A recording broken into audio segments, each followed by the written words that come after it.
So today I'm gonna put you guys on to two different ways of sampling. One is building around a sample, and two is making random chops and getting creative with it. Now where are these samples coming from? They're actually coming from today's sponsor, and that is Tracklib. Yes, your boy's getting paid. Sampling has become something we all know and love. I mean, some of the best albums have samples in it. I mean, there's no crazier feeling than when you hear your favorite producer take a sample and then see where they took it to.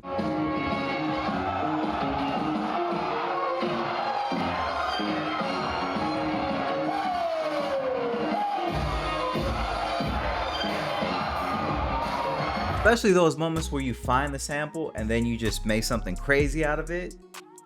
Chef kisses. But like everything sweet, there's a sour to it. And this one happens to be one phrase: sample clearance. There's so many amazing songs that we're never gonna get to hear because the people won't clear the sample. Such songs like Pissy Pamper by Playboi Carti. And I believe that would have been like a #1 hit. See, stuff like that alone is reasons why artists and producers are kind of moving away from sampling. But one outlet has made it its mission to make sure sampling never dies. That outlet is Tracklib. If you guys don't know what Tracklib is basically an online website that has over 80K songs and compositions with the multi-tracks in them. And not only could you sample, but you can clear them easily, headache-free. They were super kind enough to not only sponsor this video, but to give you guys 15 free credits using the link down below when you sign up for the free. And if you don't like it, you won't get charged until the 31st day. So you have 30 free days to try it out, test it out, see if you like it, and continue. And if you don't, you just cancel it for the free. So enough talking, let's get into these gems. And I'm gonna show you guys some of the favorite samples that I have in my favorites folder. So that way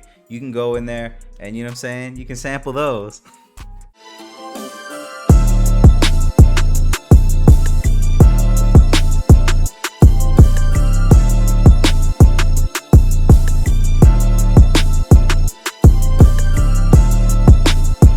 Shit hard. It sounds like a totally different beat with halftime on it.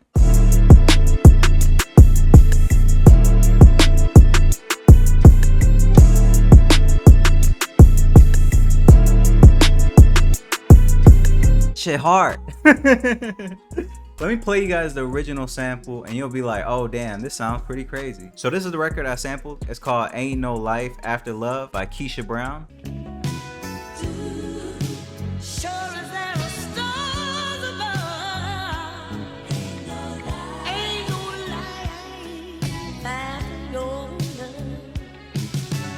So if you follow me on IG Live, you actually see me in real time make this beat. I actually made it super fast. I should have turned the camera on, but I totally tweaked. It's kind of like one of those, oh man, the inspiration just hit, I gotta go. So when it comes to chopping samples, I mean, there's really no wrong or right way to do it. It's really what you do and how creative you get within the samples. I'm not like one of them people that can like hear a sample and be like, oh, I want to chop this part and this part and then, you know, do some like Jay Dilla type of shit.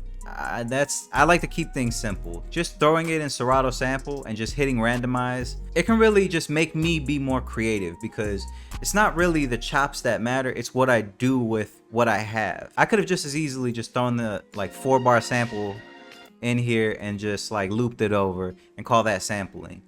But you know, I'm not trying to be a poser. I try to like find the pieces and then try to make the pieces work. That's really where you get creative. So when you hear this beat, you're gonna hear a totally different pattern.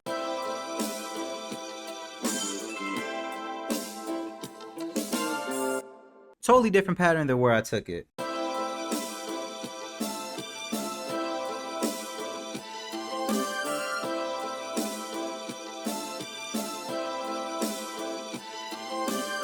So point proven, it's not the chops, it's really what you do within the chops. If you ever have a beat block, just throw a random sample in FL Slicer or Serato sample or whatever you use, and then just see what you can do with those chops. As far as everything else, like I don't have to add nothing crazy because I have 2 parts. And then when I add the halftime in there, it's gonna sound totally different.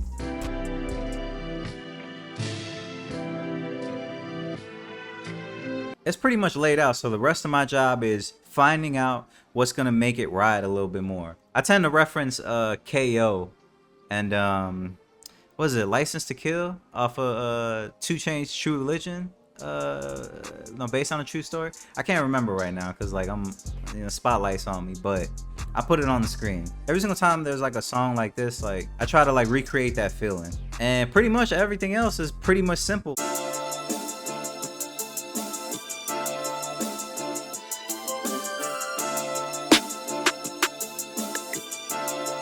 I don't have that snare hidden on the second one. It just sounds weird to me. This kind of gives it like more bounce to it. And then the additional hi-hat.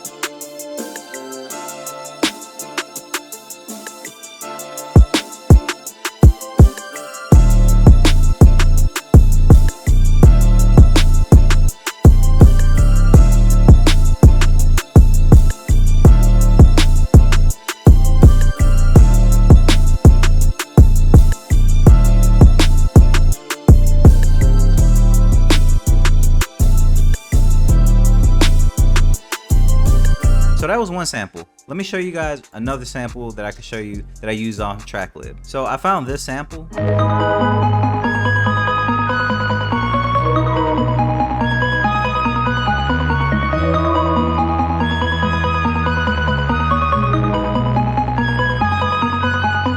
There's like a guitar and piano and stuff like that. But the real thing that really like drew me in was this pad.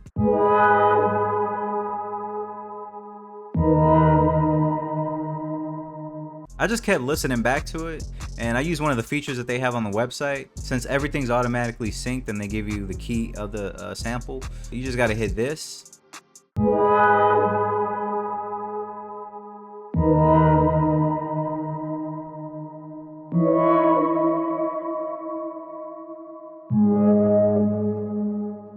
I just had that like looping back. I was doing this, it was really hard to choose like which sample I wanted to use. So I made a favorites folder of like all these different samples, so that way I could just like listen back to them and kind of get an idea. This is actually from the weekend.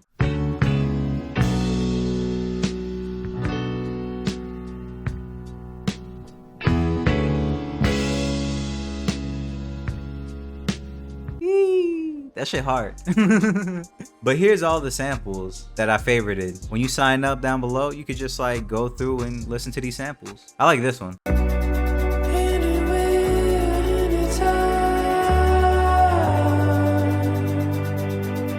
I was gonna do something crazy with that one, but I found this sample and I was like, I gotta use it. So this is the idea.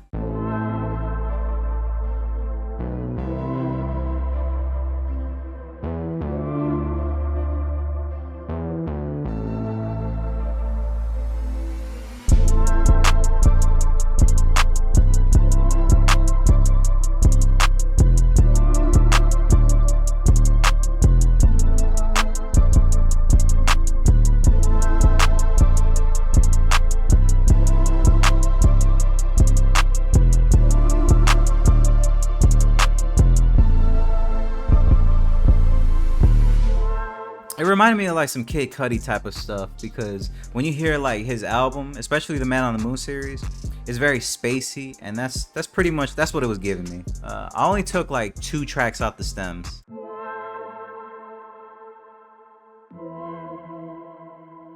And then I had like a reverse of it.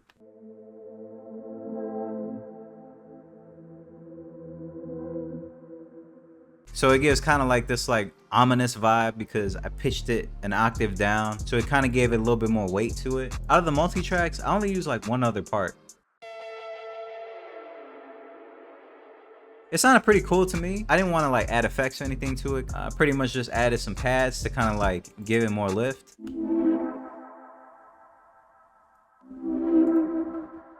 Added this effects. This is actually out of a one-shot kit that I'm coming out with soon called the Game Shark Volume 2 one-shot pack, you know? Shit coming soon.